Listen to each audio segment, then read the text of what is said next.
Herzlich willkommen zu einer neuen Folge PS Speicher TV. Ja, es ist wirklich PS Speicher TV. Ich mache jetzt keine Sendung über junge Gebrauchtmotorräder, aber dieses Motorrad steht für eine Sache im PS Speicher, die wirklich neu und jung ist.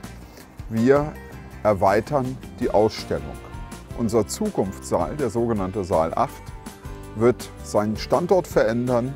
Das heißt, wir werden das Thema individuelle Mobilität auch mit dem Schwerpunkt Motorradfahren in Deutschland in der Hauptausstellung weiterführen. Und daher zeigen wir jetzt auch Motorräder aus den letzten Jahren. Viele von Ihnen werden jetzt denken, naja, was will der denn mit diesem 3 Jahre alten Motorrad? Dieses Motorrad ist nicht 3 Jahre alt, dieses Motorrad ist 20 Jahre alt.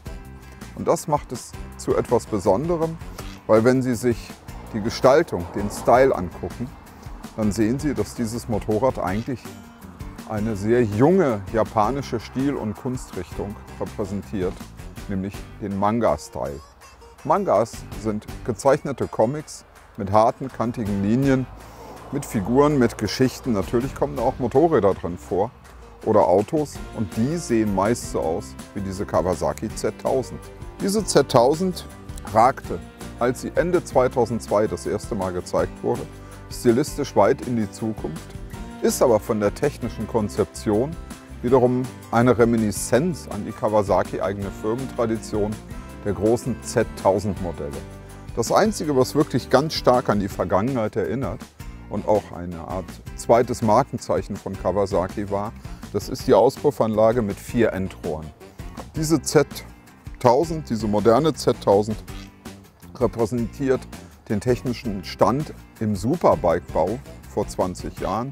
Also wir haben einen schlanken sportlichen Rahmen, allerdings einen Stahlrahmen. Diese nach Alurahmen aussehenden Blenden sind lediglich Attrappen.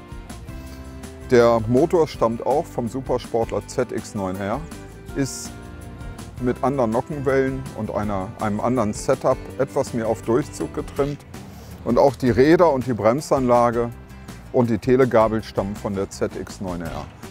Trotz der konstruktiven Basis, die von einer Supersportmaschine stammt, ist dieses Motorrad keine kompromissbehaftete Konstruktion.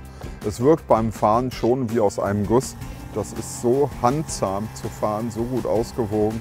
Das könnte auch als Fahrschulmotorrad dienen. Also es erfordert mehr Disziplin, mit so einem Motorrad ruhig und vernünftig zu fahren als mit einem alten Motorrad, das einem bei 100 oder 110 signalisiert, dass es jetzt auf der Landstraße genug ist. Was dieses Motorrad noch nicht hat, sind Fahrassistenzsysteme. Es gibt kein Antiblockiersystem, es gibt keine Traktionskontrolle, wie das heute bei großen Motorrädern selbstverständlich ist. Es gibt auch noch keine Fahrmodi.